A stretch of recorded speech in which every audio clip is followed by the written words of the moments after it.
Olá para você, eu sou Larissa. Eu sou Ludmila. Esse é o quadro Prosa em Família, ó. Hoje, Nosso gabinete. hoje o brinde é de longe. A gente aqui tá, né, seguindo as regras da quarentena, do isolamento, do distanciamento social. E vamos falar sobre o Rolo May. O Rolo May é o autor, né, que o nosso gabinete está estudando nesse mês de março. E aí nós vamos fazer aqui algumas conexões entre Rolo May, adolescência, o que daria para a gente pensar a partir do que esse autor propõe, né, Ludmila? Ele tem escritos sobre aconselhamento terapêutico, ele escreve depois sobre educação. Ele não vai falar especificamente sobre adolescência, mas na casuística que ele apresenta nas obras, tem bastante casos de adolescentes. Sim, e ele fala de elementos como ansiedade, culpa, né, responsabilidade, que eu acho que fica um bom casamento. Dá para falar do Rolo May e falar da adolescência, sim. Exatamente, que a gente vai ter esses elementos aí muito comuns no universo do adolescente, né? Então, uma das definições importantes do Rolo May na obra dele é a definição sobre ansiedade. E aí, entre outras coisas, ele vai dizer que a ansiedade ela precisa ser vivida, porque ela é uma força mobilizadora. Então, ela faz um movimento na vida do adolescente, na vida do adulto e na vida da criança. Então, na vida humana, a gente tem a ansiedade que nos movimenta. Quer dizer, nós estamos falando, ele faz uma diferenciação entre uma ansiedade normal e uma ansiedade que ele vai chamar de neurótica, né? O Rolo May tem, nos primeiros livros, ele tem ainda raízes bem fincadas na psicanálise, ele ainda bate uma bola ali com a psicanálise. Então, ele está falando de ansiedade neurótica, mas quando a gente não tem uma patologia, né, Ludmila, nós vamos ter uma ansiedade que cumpre um papel super importante na vida. Eu acho que uma das coisas que me chamou muita atenção é quando, num trecho do livro, ele fala que não existe liberdade sem ansiedade e vice-versa. Então, o que acontece? Quando você descobre que o seu crescimento, né, tem a ver com as suas escolhas e que isso está nas suas mãos, isso é normal gerar ansiedade.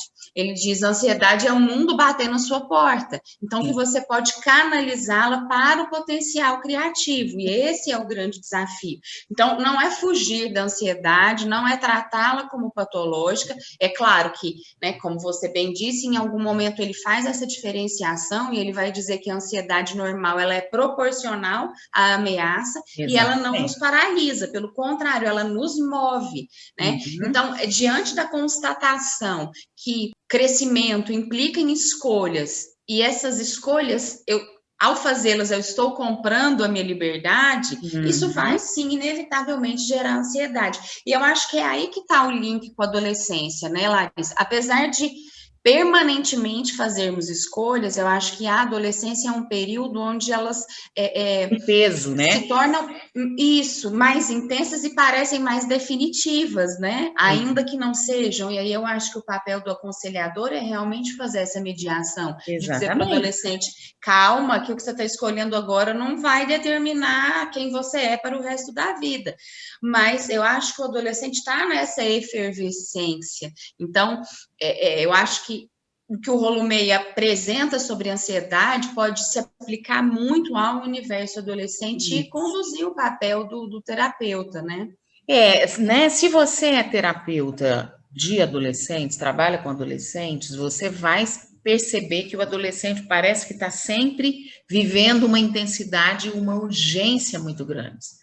Né? Então, para ele é difícil, às vezes, dialogar com essa ansiedade, dialogar com esse sentimento, porque é como se o sentimento não fosse embora nunca, é como se ele estivesse diante de algo muito intenso, e não significa que você tenha que deslegitimar o que esse adolescente está sentindo, mas ajudar esse adolescente a dialogar com o que ele sente. Então, vamos avaliar se isso que a Ludmila está falando, e que o Rolo May falou, né? Se ele se sente ameaçado por alguma coisa, com que resposta, com que proporção, com que atitude há uma resposta à intensidade, à ameaça que aparece para ele. Então, olha, eu me sinto ameaçado, vamos pôr assim, né? Porque eu tenho que fazer uma escolha profissional. E aí eu não consigo comer, eu não consigo dormir. Então, essa resposta exagerada, ela é proporcional à escolha que você está fazendo. Então, no caso, o terapeuta, ele vai sempre trazer o adolescente para olhar para a relação que ele estabelece com aquilo que está estimulando ele a uma resposta, né? Então, o canal do diálogo tem que estar aberto. E lembrar o adolescente que grande parte do nosso comportamento, do comportamento humano, ele é decorrente desses medos e ansiedades, não é, Larissa? Eles é quem vão delinear o comportamento humano. Então, o adolescente, ele tem que aprender a enfrentar, a lidar com essas questões. E aí, me ocorre outra coisa, que também eu acho que é um dos pontos centrais da obra do Rolumé, que é a questão da responsabilidade. Né? Então, ele fala isso, da responsabilidade que nós temos sobre as nossas escolhas.